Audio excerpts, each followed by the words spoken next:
Welcome to the Keiser Report. I'm Max Keiser. You know, things are getting hazardous out there. Lots of toxic derivatives, nuclear meltdowns, 900 micrograms of particulates, air so thick you can hardly breathe, people so thick in the head you can barely stand living next to them. The whole world is filled with risk. The whole world is filled with horrible risk. I've got an idea. Why don't we just remove all the risk from the world? Oh, that's right. Because without risk, there would be no frickin' capitalism at all. Stacy Herbert. Yes, Max, we're going to talk about risk in this episode and the fact that with derivatives, bankers think that they have managed to split the atom of risk from the atom of reward. They keep all the reward, we keep all the risk. And with this, I want to first look at this chart from The Economist magazine. Now, they asked economists and the average person on the street whether or not they agree with the statement, it is hard to predict stock prices. 100% of economists agreed that you cannot predict stock prices. Only 55% of the general public agreed. So 45% think you can predict stock prices. Well, yes, they're called clients. And then later they become plaintiffs. Economists know that you can't predict outcomes. But they tell people, you see this all the time, that they can predict outcomes. And that's the snake oil that is the wonderful, wacky world of Wall Street and the City of London. And the vulnerable to this, of course, are these huge pension funds that end up getting their capital erased because some slick salesman said, we know what's coming down the pike. Ignore common sense. Ignore your instincts. Take our advice instead, and they get wiped out. Now, of course, you also invented a prediction market, one of the first out there, Hollywood Stock Exchange at hsx.com. And I think you also highlighted with HSX one of the problems with this. Here the economists in their ivory tower say, no, you cannot predict outcomes. But in the real world, whether it's high-frequency trading, derivatives, or manipulation, the real-world bankers are able to predict outcomes. They were able to predict the price of LIBOR. They're able to predict because they're able to create that price. Well, they're manipulating the price. And if you know the price that you're manipulating to and around, you can predict where that price is going. For example, high-frequency trading and algorithmic trading, as practiced by Wall Street, by Goldman Sachs and JP Morgan. They will pick a price around the current price, either higher or lower. Then they'll flood the market with quote stuffing or other forms of high-frequency trading and algorithmic trading to fill in all the trades to get to that price. So price discovery has been turned on its head. It used to be that nobody knew what the price would be after all the market participants bought and sold around something called price discovery. Now it's reversed. Now the price is known ahead of time by Jamie Dimon and JP Morgan and Goldman Sachs, and then they just fill in a lot of trades to get to the predetermined price. That's how these banks continue to make record profits. They're not taking any risk. And that's a key difference, as you pointed out in the beginning, with this new version of pseudo-capitalism, where banks take no risk. They just take all the reward, and they use computers to pick prices ahead of time and then fill in all the trades to make it look as though there was some market activity to get to that price, but that's completely false. Also, the bankers have used this notion that they are just hedging. They're just hedging. They're not taking any positions against their clients or against the global economy, in fact, with their derivatives and their rigging and manipulation. One of these was Deutsche Bank, who claimed only months ago that they actually made no profit from the rigging of LIBOR, that they took no position, they were only hedges. Well, major bank made $650 million betting on rigged interest rate. According to the Wall Street Journal, Deutsche Bank made $654 million trading on LIBOR and other interest rates in 2008. And one former employee says that the bank's executives blew off warnings about the riskiness of such trades because, quote, the bank could influence the rates they were betting on. That's absolutely right. Deutsche Bank, now they act both as hedgers and as market makers. So what that means basically is that Deutsche Bank sits in the middle of the market, and as trades come in from all different sources, they cherry pick the trades that they'd like to keep for themselves, knowing ahead of time what the outcome will be, whether it'll be profitable or not. And the losing trades, they simply dump in other people's accounts. And they do this all day long.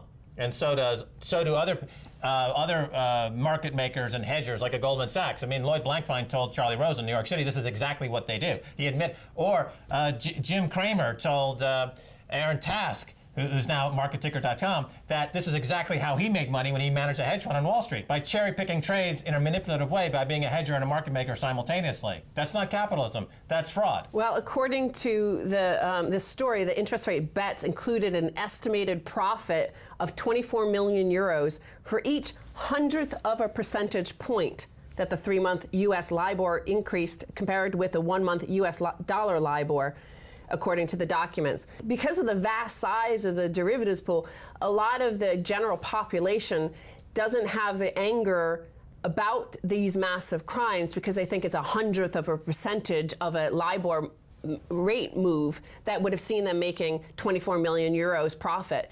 But these sort of tiny moves with huge profits, it just leaves the audience, the population at large, who should be pressuring the departments of justice to do something about this. They just think, well, I don't know about this.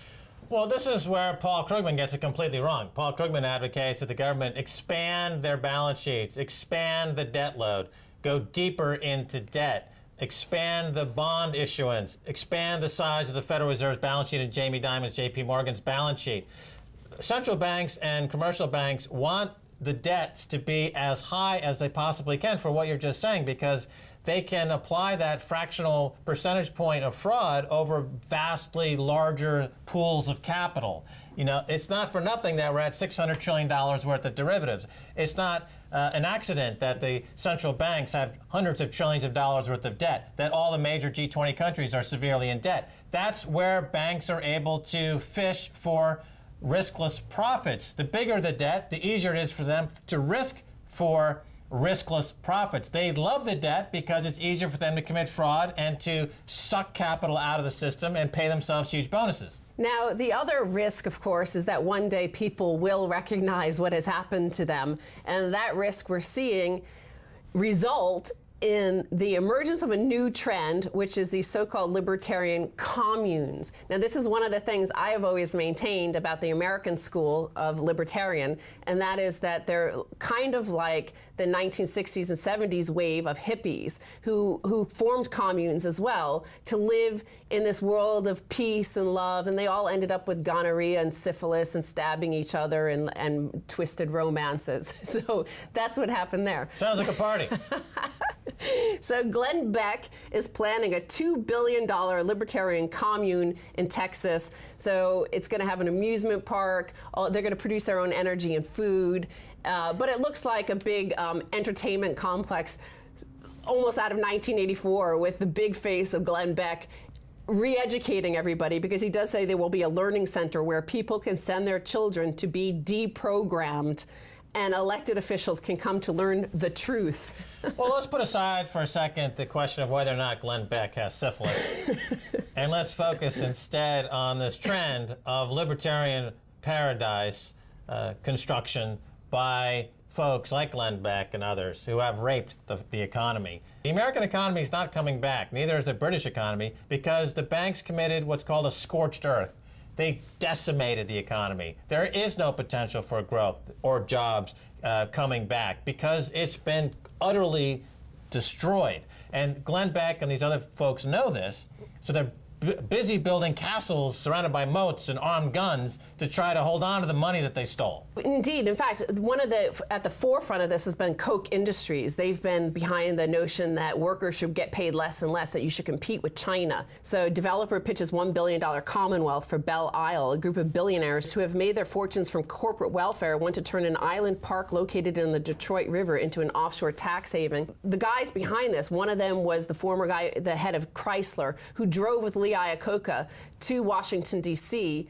to get Jimmy Carter at the time to bail out Chrysler. Putting aside for a second the question of whether or not the Koch brothers have syphilis, this reminds me of the Crusaders, who would go into these Muslim countries and build little castles, and of course they couldn't leave the castles. Yeah. They just had their guns sticking out little portals, and it was all very insular and incestuous, and they ended up giving birth to some children that reflected the incestuous nature. I would imagine the Koch brothers commune and the Glenn Beck, in 10 or 15 years, a lot of babies from Glenn Beck's commune will look like Glenn Beck, but slightly deformed. Also, let's look at the result in the real world of these ideal libertarian society. Top tip, if you're going out in Beijing, don't breathe.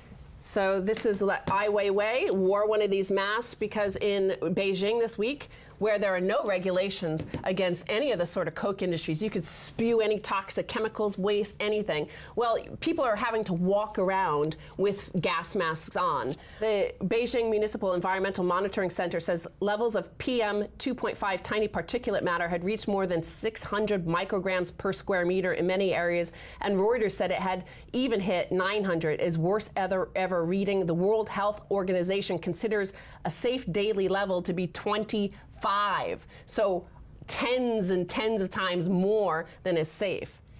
Right. So again, the scorched earth policy, the libertarian crowd, the Austrian school to some degree, has obliterated the Earth's ability to generate a viable economy. And now they're worried and they're frightened and they're building castles to live with Glenn Beck and give birth to incestuously affected little babies. Now, finally, Fed orders JP Morgan to fix risk after London whale. No fine for them.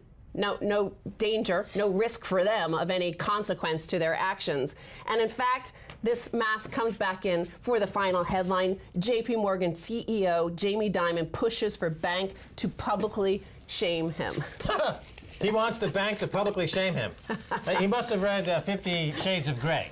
Jamie Dimon is now into S&M and kinky self-flagellation. All right, Jamie, I thought you had become completely irrelevant, but I see that you're, sticking with it, and you're going to be viewed.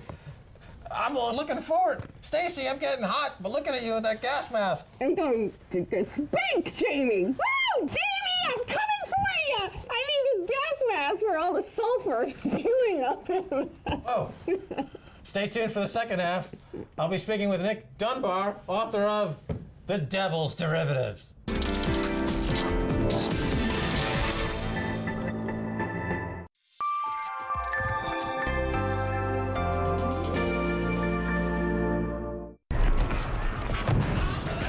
Deadly rivals for decades.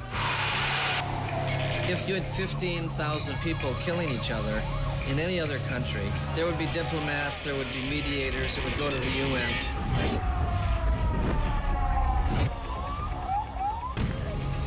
Self-imposed outcasts from society. I'm going to attack myself. Am I going to attack my brother? You understand? Am I going to attack my own image in the mirror? Or am I going to eventually attack the cause of my anger and my frustration? Well, welcome to the Terror Dome.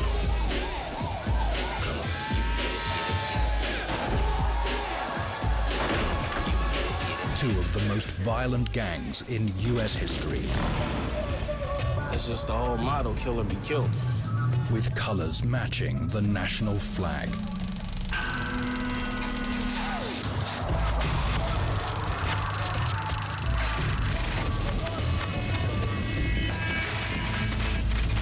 But this country uses violence whenever it chooses, and then it legitimizes the violence. They are Made in America on RT.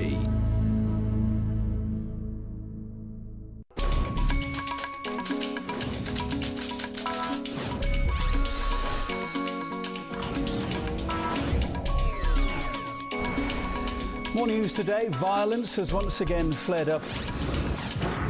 These are the images the world has been seeing from the streets of Canada. Giant corporations rule the day.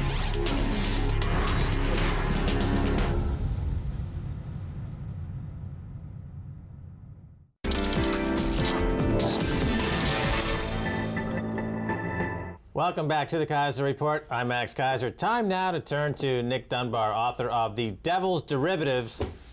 Here it is, The Devil's Derivatives. Get a good shot of this. This is the book you got to read. Also, another classic, instant classic, Inventing Money. Nick Dunbar, welcome to the Keiser Report. Thanks, Max. All right, The Devil's Derivatives. This is a key text in understanding how we got to where we are today, because it goes back to derivatives and long-term capital management, which is discussed in this book, Inventing Money, also a key point in the history.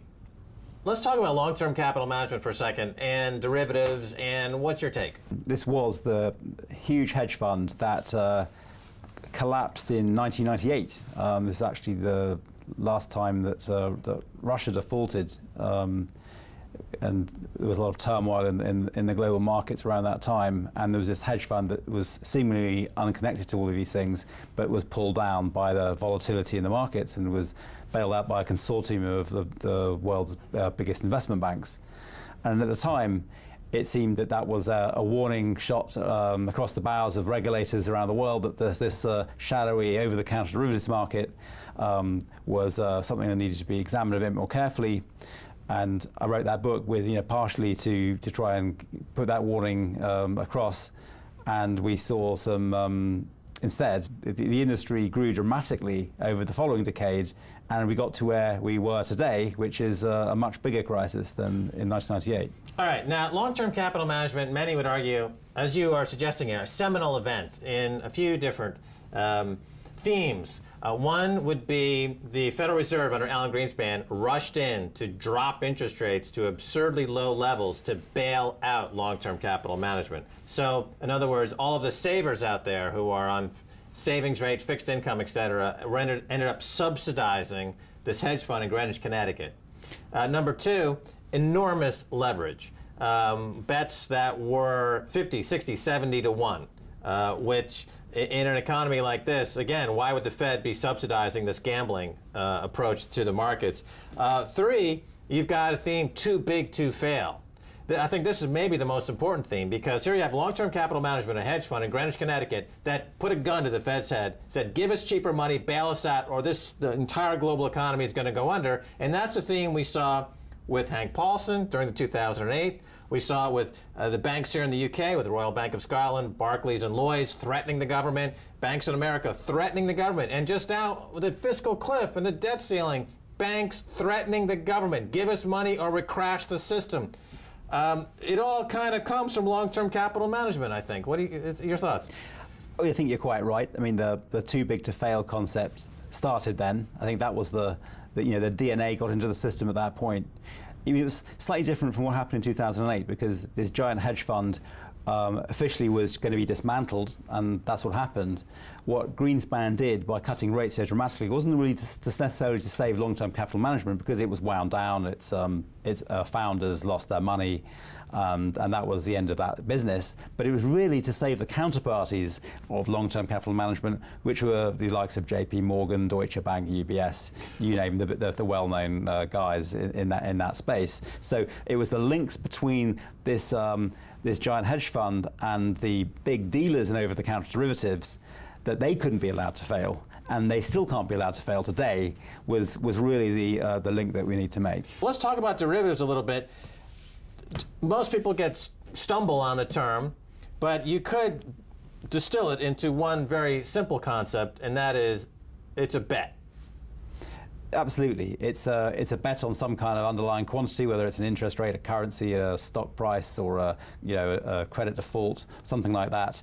It's a bet that can go either way. It's got no purpose except to convey that bet. It doesn't have a memory of who did it. It's neutral with regards to purpose. So if you're going one side, you can be protecting against something. If you're going the other side, you can be speculating on something. Okay, now, like an Escher print, Escher, the famous graphic artist, he would do these prints where the fish is swimming in opposite directions, and you can't tell which way it's going, or it's an optical illusion. And some would argue that this is what the derivatives market have become. They are bets on things that themselves have become the collateral for bets on other things, and then when you look closely, it's a self-feeding illusion or delusion almost, and that these bets are all referencing each other, and there is no collateral, there is no basis for it.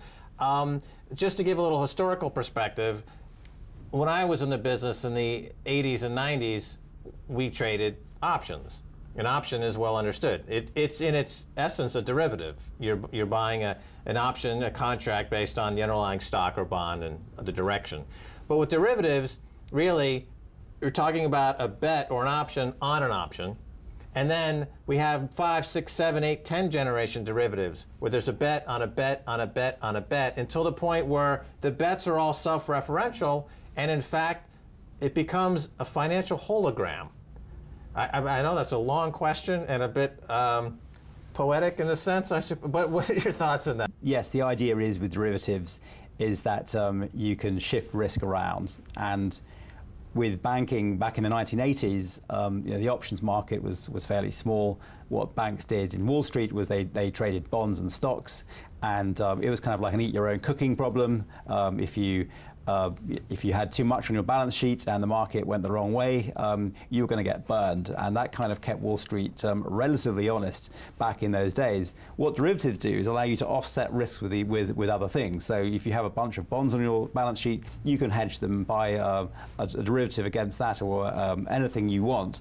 And once you've started doing that process, then, as you correctly said, you can basically buy more derivatives to hedge the derivatives, and you can create new derivatives on the basis of this infrastructure you've created. And you soon get to the sort of situation where you have 600 or trillion of these derivatives, and the investment banks say that because they can then cancel all their risks out, they can use these special models, and lo and behold, they've got like tiny amounts of equity and these huge numbers on their balance sheets. And what we learned in 2008 is that's false. They don't cancel each other out. There's a credit freeze, and you have a systemic collapse. So that's a lie. It's an underlying lie. But I want to talk about derivatives in another sense, and it goes to the definition of capitalism itself. In capitalism, you've got entrepreneurs taking risks by investing capital, and the amount of reward that is expected in a capitalist equation has some commensurate tie to some quantity of risk.